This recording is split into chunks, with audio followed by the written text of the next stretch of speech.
Hi, and welcome back to Heimler's History, and welcome to the first topic video of Unit 7 of AP World History. Now, Unit 7 is all about global conflict after 1900, and in this unit we're really going to look at two major global conflicts and their causes and their effects. But in this video we're going to set the stage for those global conflicts by talking about the political and ideological upheavals that were going on around the world during this time. So if you're ready to get upheaved, I'm ready to upheave you. Let's get to it. So I don't think it's too much to say that by the end of the 20th century, a fundamentally new global order had been established. And no small part of that reordering had to do with several large-scale revolutions that occurred in the first few decades of the 20th century. And these revolutions occurred, but are not limited to Russia, China, the Ottoman Empire, and Mexico. So let's look at each of these in turn. First, the Russian Revolution. So early in the 20th century, Russia internally was basically a hot mess. Europe, the United States, Japan, all of these had long surpassed Russia in terms of wealth and power. And Russia's economic growth was sluggish during this time because those in power refused to work on infrastructure like roads and railroads. And those in power also refused to extend voting rights and education to the mass of people. And when the people responded in protest against these injustices, the Russian government shot a bunch of them in the Bloody Sunday Massacre in 1905. Now look, I admit, I myself have never been an authoritarian dictator before, but in my humble opinion, if you want to keep people under your rule, this is not the way to do it. Anyway, not only did Russia have internal problems, but they also had external problems as well. Because hey, if you ain't right inside, you ain't gonna be right outside either. You didn't think you were gonna be learning life lessons in a history video, did you? In 1856, the Russians lost the Crimean War to the Ottomans, and then in 1905 they lost to the Japanese in the Russo-Japanese War, in no small part because of Japan's superior industrial and military capability. So, with all this mounting tension, a group called the Bolsheviks overthrew the Tsarist government in 1917. They were led by Vladimir Lenin and represented the oppressed working class in Russia. And so, in this overthrow of power, Lenin and the Bolsheviks established a communist government, and in doing so, they abolished free trade, nationalized factories and industries, and redistributed the crops of peasants to feed the urban workers. And the establishment of a communist government in Russia shook the world. Dear Diary, the Russians have revolted and established a communist government, and while I uphold the right of peoples to determine for themselves how they ought to be governed, I confess to you, dear Diary, that when I heard the news, I pooped my pants a little.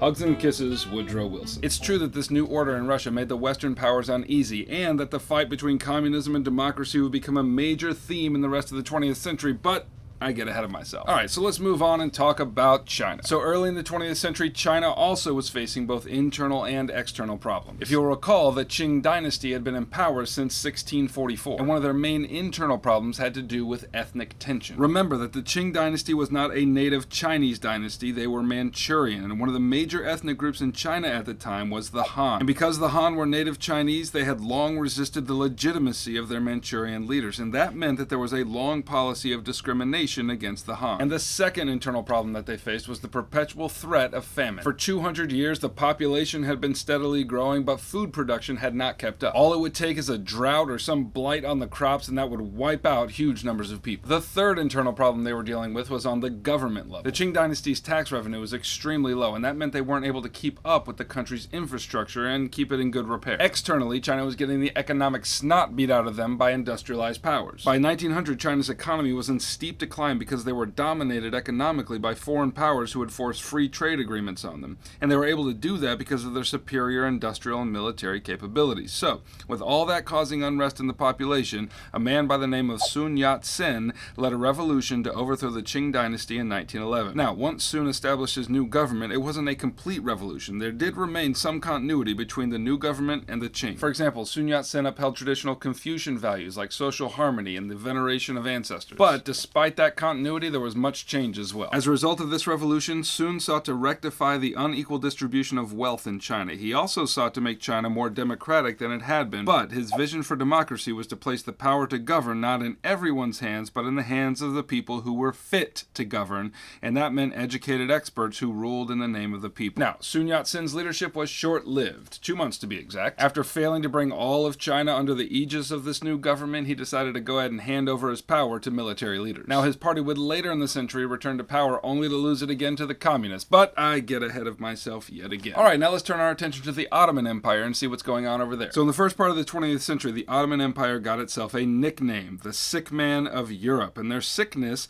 was due to repeated military defeats and a sinking economy. And from the 1840s to the 1870s, the Ottomans had attempted to modernize under a series of reforms called Tanzimat. However, those reforms simply did not go far enough. And it was at this time that a group called the Young Turks rose up, advocating for a constitutional-style government made in the image of European-style governments. And they also argued for a kind of cultural realignment called Turkification. This was an effort to require all citizens to embrace Turkish culture, which happened to be deeply influenced by Islam. And this turned out to be a big problem for the large majority of Armenian Christians who lived in the Ottoman Empire. And these kind of policies led to large-scale persecution of these Christians, but we'll have to save that for another video. The Young Turks also complained about the overbearing economic influence by European states who, according to their estimation, were crippling the Ottoman economy. And this was one of the big reasons the Ottomans sided with Germany in World War I. And yet again, I've gotten ahead of myself. Let's come back. Long story short, in 1923, the Republic of Turkey was established under the leadership of Mustafa Kemal, also known as Ataturk. While he wasn't strictly in league with the Young Turks, he did share many of their sympathies, and so Ataturk focused on making Turkey like Western democracies and unhinging its culture from Islam. Okay, and finally, let's turn our attention to the shifting power in Mexico during this time. At the beginning of the 20th century, Mexico was an independent state under the brutal and authoritarian control of a man named Porfirio Diaz. And one of the complaints against his rule is that he had consistently allowed foreign investors to control much of Mexico's resources. Additionally, there was an extreme inequality of wealth distribution. 1% of the Mexican people owned 90% of all the land. And that meant that a huge portion of Mexico's population were landless and poor. And so in 1910, Diaz imprisoned Francisco Madero, who was his opponent in the upcoming presidential contest. This act became the spark that ignited the Mexican Revolution. Madero ended up escaping from prison and organized an opposition to Diaz, which eventually led to the toppling of Diaz's rule